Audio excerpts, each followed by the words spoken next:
Hello and welcome to the BMC Quick Course Series. My name is Frank Rhodes and I'm the Db2 Administrative Product Solution Architect based out of Austin, Texas. In this session, we're going to be configuring the projects that we're going to be driving from the Jenkins pipeline. You will need to have already performed the actions outlined in the quick course Configuring Sample Change Management Project. Much of the configuration shown in that course will be used when configuring the projects in this course.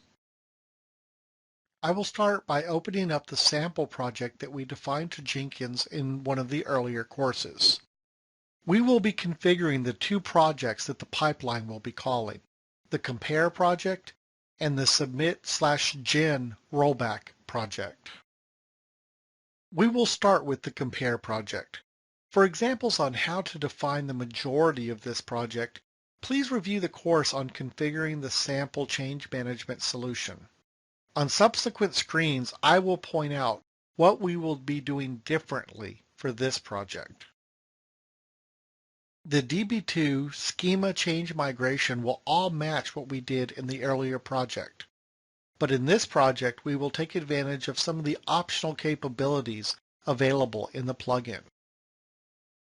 I select to take a pre and post baseline before and after making the changes to the schema definitions. I do this by selecting the checkboxes for Create Baseline Before Execution and Create Baseline After Execution. I also supply the baseline profile names that define the scope of the application's objects, and I give the baselines their names.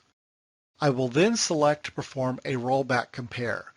This will perform a comparison after the schema changes have been implemented. It compares the catalog to the baseline taken just prior to the changes being made to the schema definitions. This will provide CDL that can be used to roll back these changes if we needed to do so. Note that I am setting the destination directory as the build parameter variable that we defined to the Compare project. Now we're going to configure the Submit-Gen Rollback project. Again, please review the course on configuring the sample change management solution for examples on how to configure this project. Here we're going to submit the JCL that was generated in the prior project. This JCL will actually implement the schema changes that we had requested. After we submit the JCL, we're going to use the Db2 schema change migration plugin again. Note that the work ID for this second plugin call has _RB added to it. This is for rollback. Also note that the skip comparison checkbox has been selected. This is because we already generated rollback CDL, so we don't need to perform another comparison here. I will specify the input for the import as the rollback CDL that we generated in the Compare project. I also save the work list, impact report, and execution JCL into rollback PDSs that we have defined. Note that the Compare input stream is empty.